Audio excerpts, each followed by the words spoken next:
Salut la team Pro Autoconseil. Donc aujourd'hui un petit tuto simple et un tuto général. On va voir comment changer tes plaquettes de frein. Donc nous on a récupéré notre vieux berlingot pour le faire. Mais toi tu vas pouvoir avec la même méthode le faire sur ton véhicule.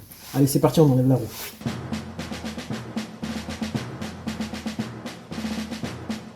Donc tu as laissé la clé dans ton aimant au premier cran, sans contact hein, bien sûr, juste pour pouvoir tourner ta jambe de force. Comme ça tu vas pouvoir travailler avec les plaquettes devant toi. Donc la première chose à faire, tu as deux choix. Ou tu vas venir dévisser ici pour pouvoir relever ton étrier, ou tu vas venir, si tu vas mettre tes plaquettes à la poubelle, repousser ton piston par ici. Comme je t'ai appris sur une vidéo, la vidéo 3 méthodes pour repousser ton piston. Donc tu la regardes si tu veux. Donc nous ici, on va choisir de dévisser en premier l'étrier et pouvoir accéder tout de suite aux plaquettes. Donc pour dévisser, c'est pas compliqué. Tu vas dévisser le boulon ici et choper l'écrou là pour pouvoir dévisser sans problème. Après, tout simple, tu dévisses.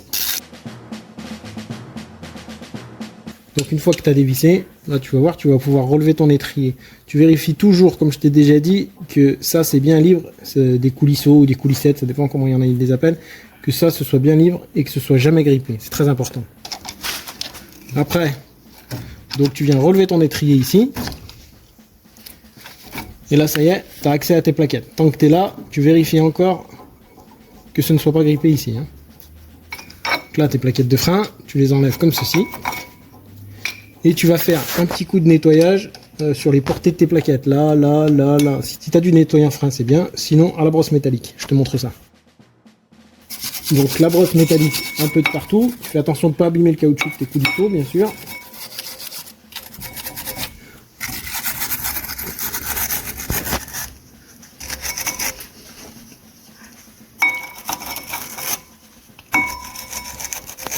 Un petit coup de nettoyant frein. Partout. C'est bien. Bon là tu vois, je te donne une petite astuce. Le disque de frein, mets-toi bien en face.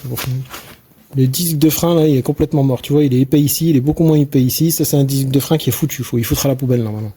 Donc nous pour les besoins du tuto aujourd'hui, on va juste changer les plaquettes. La prochaine fois on fera les disques si tu veux. Mais si tu trouves ton disque de frein comme ça, tu changes ton disque de frein. Parce que là, il y a un risque d'accident, de casse. Donc une fois que tu en es là, avant de remettre tes plaquettes neuves, il va falloir que tu repousses ton piston. C'est-à-dire que tu rentres ton piston parce que tes plaquettes neuves, forcément, elles sont plus grosses, elles sont plus épaisses que les plaquettes, les anciennes que tu jettes. Donc le piston, il va falloir le rentrer un petit peu. Donc il y a les 3 méthodes pour repousser le piston. Enfin, il y en a plus que 3, mais je t'en ai montré 3 dans une vidéo. Nous, on va faire la plus simple ici. On va se débrouiller avec le repousse-piston. Donc pour repousser le piston, comme je t'ai déjà expliqué, une vieille plaquette et ton repousse-piston comme ça. Tu vas visser jusqu'à ce que ça fasse contact. Et là, tu vas voir en vissant, le piston, il se met à rentrer. Donc tu le rentres forcément, vu que tu mets des plaquettes neuves. Parce que je t'ai déjà dit que tu vas pas mettre des plaquettes de la case toutes pourries, dégueulasses. Tu rentres à fond, jusqu'à que ça soit dur, que ça fasse contact.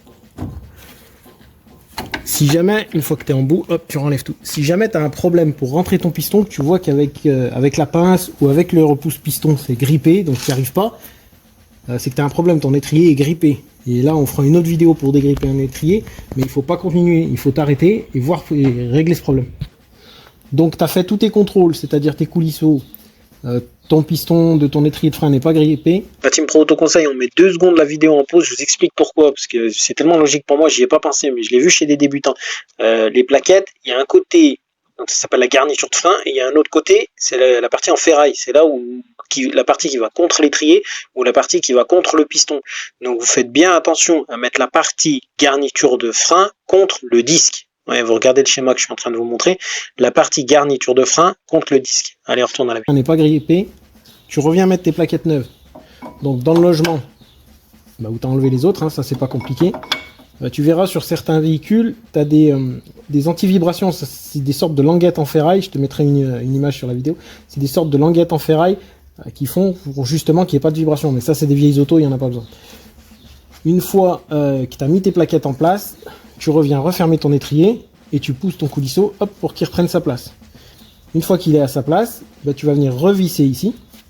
Donc ce boulon c'est pareil, sur certains jeux de plaquettes tu vas l'avoir en neuf, Sur d'autres, non. Donc là, nous, on l'a pas en neuf dans le jeu de plaquettes. Par contre, tu vois, là, il y a une partie rose. C'est une partie où d'habitude, il y a du frein filet. En fait, c'est pour éviter qu'il y ait un phénomène de dévissement tout seul du boulon. Donc nous, ce qu'on va faire, vu qu'on met pas un boulon neuf, on va quand même mettre un petit peu de frein filet ici pour rouler en toute sécurité. Donc mettre du frein filet, bah, c'est tout simple. Hein. Tu prends ton frein filet, tu le mets à cet endroit sur ton filetage. Quand tu vas visser, il va s'étaler tout seul, donc c'est pas la peine d'en mettre de partout. Et tu viens revisser ici ton boulon à sa place. Tu prends les outils avec quoi tu as dévissé. Tu peux commencer à la main, hein, c'est pas...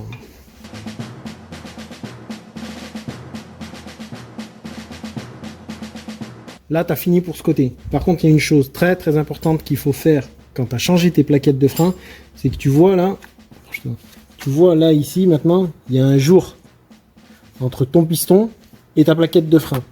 Ça veut dire que quand tu vas appuyer sur ta pédale de frein, ton piston ne va pas être en contact tout de suite avec ta plaquette. Donc, une fois que tu as changé tes plaquettes de frein des deux côtés, tu vas aller pomper tes freins jusqu'à que ça devienne dur. Sinon, tu vas sortir du garage, tu vas t'éclater contre le mur. Et là, eh ben, tu n'as plus qu'à remonter ta roue et c'est fini.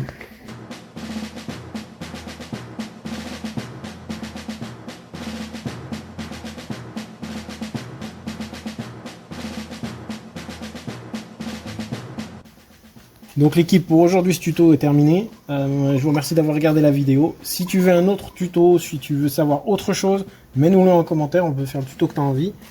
Et abonne-toi pour ne pas louper nos vidéos. A plus sur Proto Conseil, ciao.